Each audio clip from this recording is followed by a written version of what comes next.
Welcome back to another Giant Slayer TV video. Today we're counting down the top 10 champions for ranked. Our analysts are here to give the rundown on each of these champions and what makes them so good in 10.4. Keep in mind that this won't be listed in order of strongest to weakest, as all of these champions are viable. With that said, let's get into the video. But before we begin, please do not forget to click the links in our description. Give your support to everyone who helped make this video happen. We host many TFT tournaments with plenty of exciting content to come, so be sure to also follow our Giant Slayer TV social media pages. Let's get back to the video for real this time, starting with our number 10 on the list, Kindred. They've consistently been one of the top champions all of set 2, and in patch 10.4, that has not changed. While Shadow was nerfed in 10.4b, Kindred was untouched by the nerf bat and is still going to be strong in the current meta. Even with the nerf, 6 Shadow is still one of the strongest builds, and Kindred is a cornerstone to the composition, and outside of that, they are one of the best mid-game carries. While they are quite versatile in what items you can give them, the current best 3 to give them are Rageblade, Hand of Justice, and RFC. Any combination of those 3 and Kindred will be a powerhouse carry all game. Another factor that makes Kindred such a strong unit is having 3 traits, so at each stage of the game, they are giving you something strong,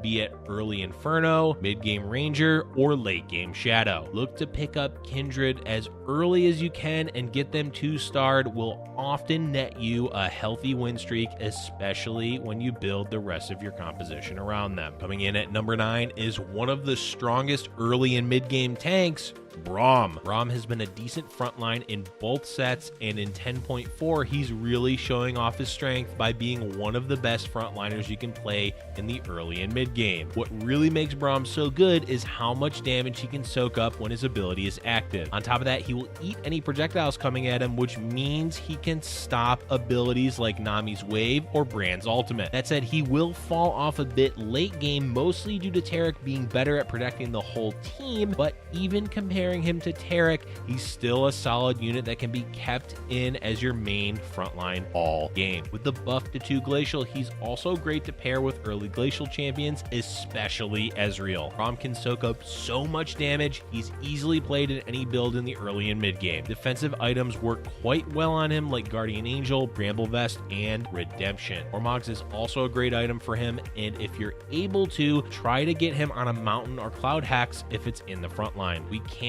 talk about Braum with also talking about our champion coming in at number 8, Ezreal. Ezreal has always been on the fringe of a decent mid-game carry, and finally in 10.4 he's taking that title and absolutely running with it. While the mini rework to Glacial wasn't exactly huge, it's enough that Ezreal with 2 or 4 Glacial in the mid-game is just a disgustingly strong carry. With a decent base attack speed, great traits, and the ability to stun with Glacial from his ability really makes Ezreal shine as a mid-game carry. That said, he will fall off later in the game compared to other carries, though he's still fantastic to play in the early and mid-game and will hold items for carries quite well. Ezreal does shine the best when you can play with other Glacials, in particular Braum, but even when he's just a second Ranger, he can absolutely pop off. Rageblade and Hand of Justice are the 2 best items to give him, though if you want to win early rounds, a decent option is Luden's Echo. Whichever set of items you do give him, keep in mind that you'll be selling him later to transfer items, so plan accordingly. Moving on to number 7 on our list, it's Sion. There are a lot of 3-cost champions on this list, and it's for good reason, as a lot of them are quite pivotal to each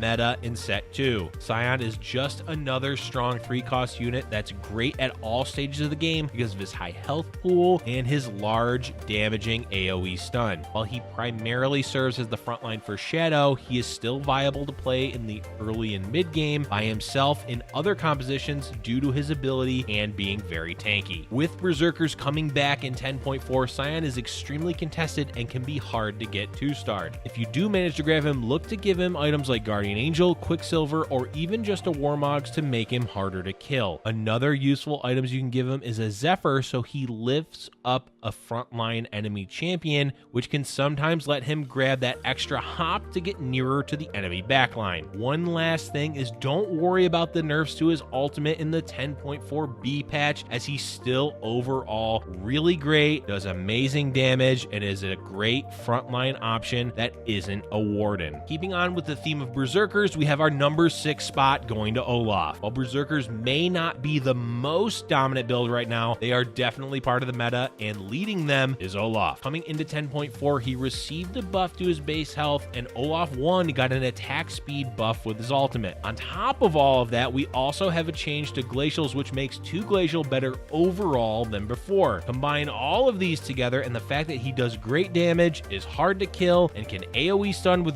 Berserker and Glacial makes Olaf a really, really great carry. Give him a rapid fire cannon to prevent pathing issues that melee carries often have. Other strong options are Hand of Justice, Infinity Edge, Guardian Angel, or a second rapid fire cannon. Rageblade is not bad either, and if you're able to find a spatula, you can turn Olaf into an assassin. One last thing about Olaf is you can actually play him in the mid game without 6 Berserker. Run him with other Glacial units and try out a 4 Glacial 3 Berserker mid game that transitions extremely well into 6 Berserker later on. Next, we have a rock solid frontline pick for our number 5 spot, Malphite. Malphite is just one of the most consistent frontline wardens for set 2 and almost always finds his way into the top champions list. This is due to the fact that he's a warden, meaning he's hard to kill, and has an insanely good ultimate that does an AoE stun. Honestly, there isn't much else to say about the rock. He's just solid all around. Even though Ocean Mage has not been doing well since the spatula changes, and oftentimes you're not going to be running Mountain, Malphite is still easy to slot in as a solo champion in any composition. Without items, he's certainly viable, but giving him a Guardian Angel guarantees he'll get his ultimate off at least once, maybe even twice. Royal is a decent item choice since his AoE is quite large, and of course, if you're playing Ocean Mage and you find a spatula, turning him into a mage is still super, super good. Coming in at number 4, we have Azir. In patch 10.4, Azir did receive a nerf to his starting mana, but that hasn't really slowed him down too much, and he's still a strong mid-game carry. What's really slowed him down is that the other meta builds make him a bit harder to run. Shadows tend to chew through the composition Azir is played in, primarily Summoner Assassin, and with the return of Berserkers with reworked Glacial, it can be a hard fight for Azir to win. That being said, he's still a fantastic carry because his summon does a lot of damage and can be spawned anywhere on the board. Items really make him shine as well, especially if you can give him a Rageblade. To make up for his mana nerf, it's easy to just overcome that by either running a Shojin or a Hand of Justice. Just keep in mind when you're playing Azir that in the late game, he may not be as consistent at getting top placements every game. We've had a lot of Wardens on our list so far, but none of them have been early game focused, so coming in at number 3, our pick is going to be Leona. Leona, compared to another somewhat early game Warden Braum, isn't quite as good as he is, but Braum is definitely quite contested in the meta,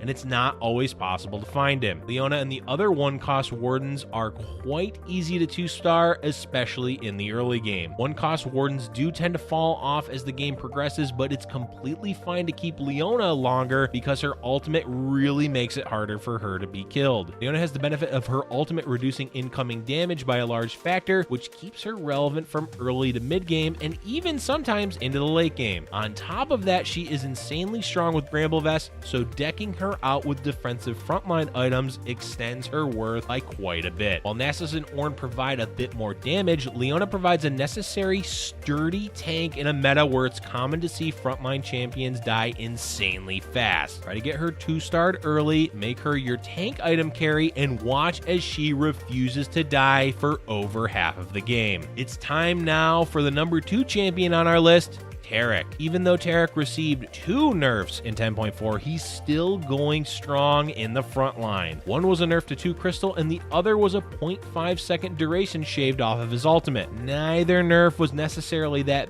big, but enough to cast doubt on whether Taric is as dominant in the late game as he was previously. Now that we've all had time to play and watch the meta unfold, it's shown that Taric is still one of the best when it comes to the late game. He will shine best with crystal as long as you have him 2-starred, and if you slap a guardian angel on him, he's often going to win a lot of fights just because of how insanely large the AoE on his ultimate is. Taric isn't easy to 2-star, but when you do, especially if you're running crystal, he makes a lot of the late game very easy to play. And for the last champion on our list, coming in at number 1, if you've played the meta at all, you know who it is. It's Master Yi. This may come as a shock that he's on the list, considering he got a sizable nerf on top of the 6 Shadow nerf. Despite all of that, Shadow is still a strong trait, and the most common transition will be into 6 Shadow, and Master Yi is a necessity for it. What makes him so good is having 3 traits gives him a lot of room to splash in other champions like a second Mystic or second Blade Master. Besides that, he also does really good damage and can be hard to kill as he forces enemy units to swap targets when he uses his ultimate. Give him items like RFC, Rageblade, and Quicksilver, and he's going to do quite well at killing enemy champions. Keep in mind that after the nerfs, it's going to be really important to get him 2-starred, otherwise his effectiveness may not have as much of an impact. All right, folks, that is our top 10 list, but before we go, let's talk about 2 more legendary champions that didn't quite make it to our list, but will make it on our honorable mentions. First up is Singed. Singed is still one of the best champions in the game, but with nerfs to poison, he isn't quite as vital as he once was. That said, he is still played fairly frequently in the meta, and the main reason he's not in the top 10 is mostly due to the fact that poison is just much